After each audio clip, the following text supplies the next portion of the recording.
Sorry about that. We have about enough time for 2 more questions. I'm sorry. Evening, gents and green lady. My name is Flo Cancino. I'm just a regular guy, no representations, no membership, retired, living from pension check to pension check, which is tough. And I work for the provincial government in the field of social work for almost 32 years. And more than a question, I would like to express a concern of, it's an issue of grave, like G-R-A-V-E, concern for me, like capital letters. And it has to do with the introduction of the element of fear in this election.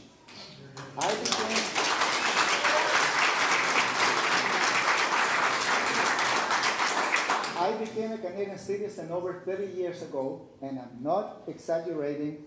I have never been scared in my Canadian life about an election, but I am now. And I'm going to bring up 2 issues very briefly. Facebook. And that lady, what's her name, Elena Gorgeous or something like that?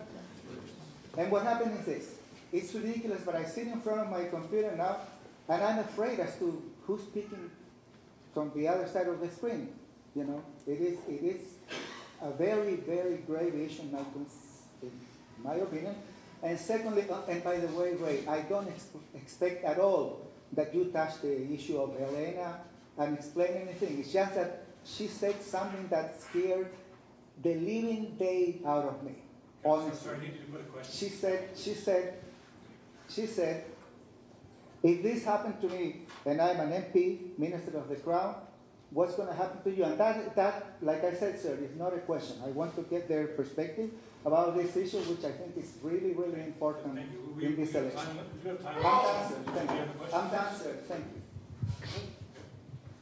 I'm not sure if I got your question. You were asking what happened to Helena? No, I wouldn't expect you to explain that. You know, that is in the public record already, and people can form their opinions and whatnot. Basically, like, Ray, you were my MP, okay? You were our MP because you were the sitting MP when the election was called. Sure. And at least, if in any way possible, if you were to go back to Ottawa, can I have an assurance that I'm not going to be the subject of political profiling, for example, because of ideological views? Well, no, like you have freedom of speech. You can say whatever you like as long as it's not immoral or inflammatory to another person. So I guess I'm losing you. Let me explain to you what I know.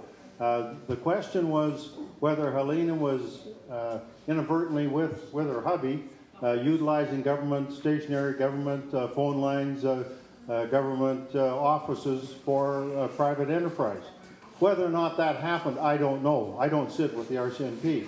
I know, ladies and gentlemen, just for your edification, we had the opportunity to host Helena when she was going from Eastern Canada to Western Canada at a luncheon here in Regina.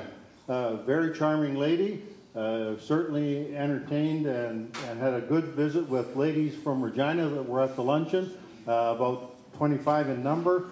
The gals all went on a shopping spree after, and and she flew back out in the afternoon. I guess that's all I can share with you. That's all I know.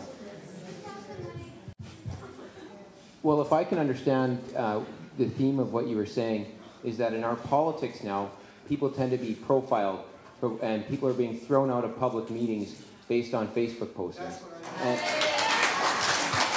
And what I can assure you, sir, is that not only is my Facebook page have a wall that's open to the public and you can post whatever the heck you want, provided it's not criminal speech. That's the only type of, that's where I draw the line.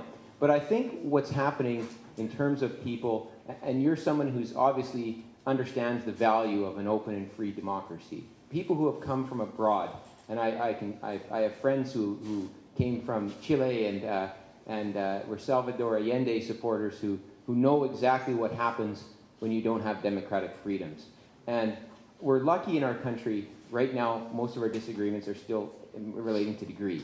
But we're heading down a troubling path in this country where dissent is being disrespected. And I think dissent is a very important part of our democracy.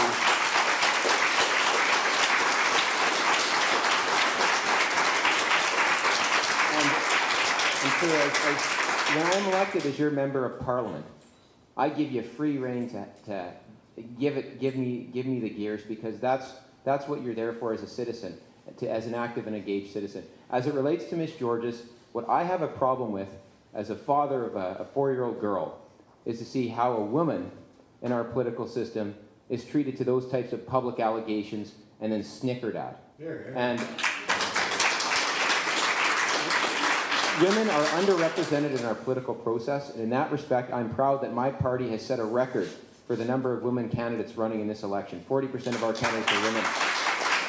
And almost 50% of our candidates in our target seats are women. So we're near that gender parity role. And those types of allegations that were raised by the Prime Minister, I don't think are going to incentivize women who want to run in our political process. We need to bring back some decency, some dignity back into our democracy, and embrace dissent. Yeah.